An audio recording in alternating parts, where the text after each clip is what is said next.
Vou falar um pouco sobre algumas séries que eu andei assistindo na MTV, na Netflix.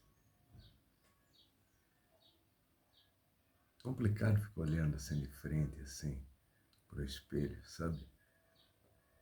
Complicado. Eu já tô com o figurino do meu personagem pro filme, né? Então eu quero falar, tem um pouco de spoiler sobre O Homem das Castanhas e são séries dinamarquesas. Tem uma que chama Equinox. Então é todo voltado para o folclore nórdico, dessa coisa da Dinamarca. Então o panteísmo, que é aquele Deus está na natureza. Então tem os rituais da fertilidade. O equinox trabalha sobre isso. Então é o equinócio da primavera. Acontece cada 21 anos. Então tem lá o equinox, tem uma divindade lá, um demônio, que é um homem com cabeça de coelho. Então essa série fala sobre desaparecimento de vários jovens com, acho que 18 anos, né? E essas coisas que eu não gosto muito nas histórias, que é sobre rituais satânicos, cultos a pessoas, cultos, né? Fazer sacrifício, né? Então, eu gosto mais é da loucura. Então, a protagonista lá tem uma irmã no Equinox e, ela é meio doidinha, né? É uma boa série dinamarquesa. Aí essa mesma atriz que faz a personagem adulta, porque o personagem dela dobra papel, a atriz, uma faz adulta e uma criança faz a jovem. E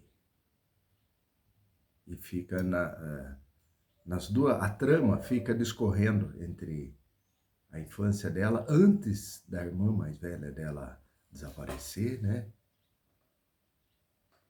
E ela já adulta, tentando investigar o que aconteceu no passado, né? Aí essa mesma atriz vai fazer a série chamada, uma é Equinox, a outra é O Homem das Castanhas. Então, O Homem das Castanhas, gozado que o número 21, né? Tem uma hora lá que tem tipo um apartamento, parece lá escrito 21, que é o número meio mágico da outra série. E é sobre o Homem das Castanhas, que é o nosso boizinho de batata, né? Então eles pegam a castanha, enfiam os pauzinhos e faz um hominho. E também tem desaparecimento, né? Desaparecimento. Os pais que sofrem pelo filho ou a filha ter desaparecido. E uma série de assassinatos. Então, o que eu quero dizer é que toda série de investigação tem três óticas principais. A mais usada é você acompanhar a história pelos investigadores. É tipo, o espectador faz a experiência de ver uma série de crimes, de sangue para todo lado, e nunca achar o culpado. Demora para achar o culpado. Então o espectador tem uma experiência de estar dentro da pele de um policial, daquela rotina terrível, de sempre chegar tarde demais. E daí o culpado tem sua motivação e sempre está na história debaixo do nariz da gente. É a pessoa que a gente menos suspeita. E o outro caminho é pelo assassino, pelo criminoso. Então, a polícia é negligente, as vítimas merecem morrer e o criminoso tem uma motivação tão forte a ponto de ele virar protagonista da história, a ponto da gente, enquanto espectador, está acompanhando a história na pele de alguém assim. E a gente, de alguma maneira, permitir que ele seja assim mesmo. A gente se permitir gostar dele sendo assim, por causa de alguma coisa que parece muito com a gente e que a gente, como se ele fosse uma vítima daquilo e ele fosse um justiceiro. Aí o terceiro ponto que dá para fazer é acompanhar a história pelas vítimas. Aí a polícia é negligente, as próprias vítimas têm que se reunir, juntar forças entre elas para poder lutar contra aquele fantasma. É um fantasma social, medo tremendo, né? Onde o assassino também pode ser uma das próprias vítimas. Essas três maneiras de escrever uma história.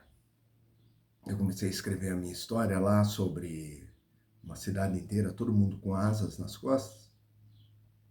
Aí eu fui obrigado a escolher um ponto de vista, né? E por incrível que pareça, eu tentei juntar em momentos da história um pouco de cada ponto de vista desse, meu protagonista. Eu fui pelo vilão. Só que aí é que tá. Primeiro eu contextualizei todo o universo que eu tive que criar, porque é uma sociedade, uma cidade inteira, o mundo inteiro, todo mundo tem asa nas costas e não pode voar. E não sabe voar, porque é reprimido na infância. Então o maníaco, o criminoso, ele voa. Então eu criei primeiro a infância dos investigadores. Então não deixa de ser ir pelo olhar dos investigadores.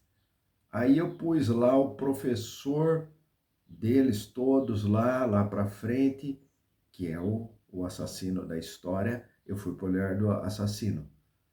E daí eu joguei no momento pro futuro, ele já foi preso, ele está preso, e começa a acontecer novamente a mesma maneira do crime, de se matar, essas coisas.